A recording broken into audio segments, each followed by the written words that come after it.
Cukup-cukuplah, rakyat sudah penat.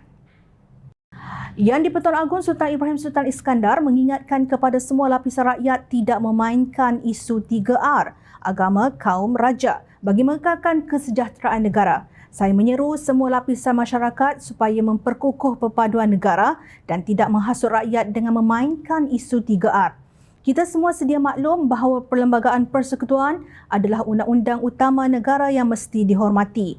Ia adalah hasil daripada persetujuan Raja-Raja Melayu untuk membentuk persekutuan dan memberikan punca kuasa kepada Parlimen untuk menggubal undang-undang titah baginda. Baginda bertitah ketika merasmikan istiadat pembukaan mesyuarat pertama penggal ketiga Parlimen ke-15 hari ini. Dalam pada itu, Sultan Ibrahim turut mengingatkan Perlembagaan Persekutuan telah mengiktiraf Islam sebagai agama bagi persekutuan dan akan terus kekal dipelihara. Namun begitu, agama-agama lain masih dibenarkan untuk diamalkan dengan aman tetapi tidak boleh disebarkan kepada orang Islam. Oleh itu, janganlah ada mana-mana pihak yang cuba memutarbelitkan atau mempolitikkan asas perlembagaan ini. Titah baginda dipetik bernama. Ucapan titah diraja merupakan ucapan sulung baginda di Dewan Rakyat setelah ditabal menjadi Yang di-Pertuan Agong ke-17 sejak 31 Januari lalu. Berdasarkan takwim di Sesawan Parlimen Malaysia, mesyuarat pertama Dewan Rakyat akan berlangsung selama 19 hari sehingga 27 Mac ini. Sementara itu, mesyuarat kedua pula dari 28 Jun hingga 18 Julai selama 15 hari.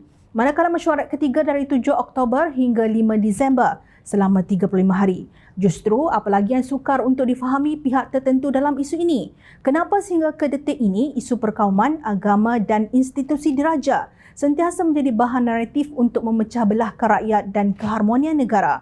Malah titah baginda untuk tidak mahu melayan mana-mana pihak yang cuba mengganggu-gugat kerajaan perpaduan memberi tamparan hebat kepada pihak pembangkang PN yang pada awal 2024 melipat gandakan serangan untuk menukar kerajaan.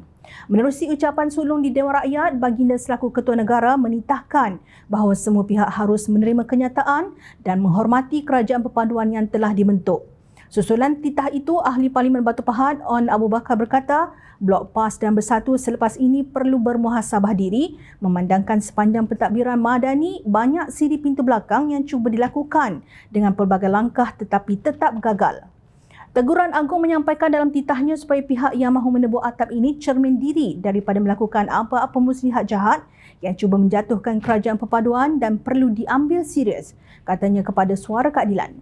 Malah menurut On, titah baginda yang mahu ahli parlimen kerajaan maupun pembangkang berganding bahu memikul beban tanggungjawab bersama perlu disahut oleh pemimpin PN. Apa yang disampaikan oleh Sultan Ibrahim amat jelas. Baginda tidak mahu lagi permainan politik terus terjadi.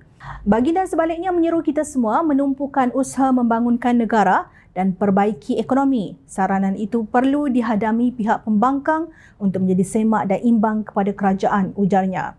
Justru pemimpin keadilan itu yakin mandat yang disampaikan oleh Ketua Negara sekiranya dapat dipenuhi mampu menyelesaikan banyak isu.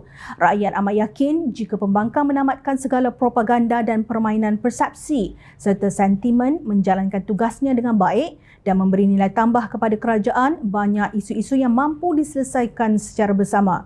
Ia sudah tentu sekaligus akan membawa negara ke satu landasan setara dengan negara maju yang lain. Bukankah memilih untuk menjadi yang lebih baik itu akan membawa 1000 keberkatan? Jika hendak dibandingkan memilih keburukan dan kebiadaban dalam mengejar kuasa serta kedudukan, tidak penatkah pembangkang dengan jalan cerita yang sama, berjela-jela, namun akhirnya menggigit jari sahaja? Satu perkara yang perlu dimaklumi pembangkang, rakyat sudah penat. Cukup-cukuplah.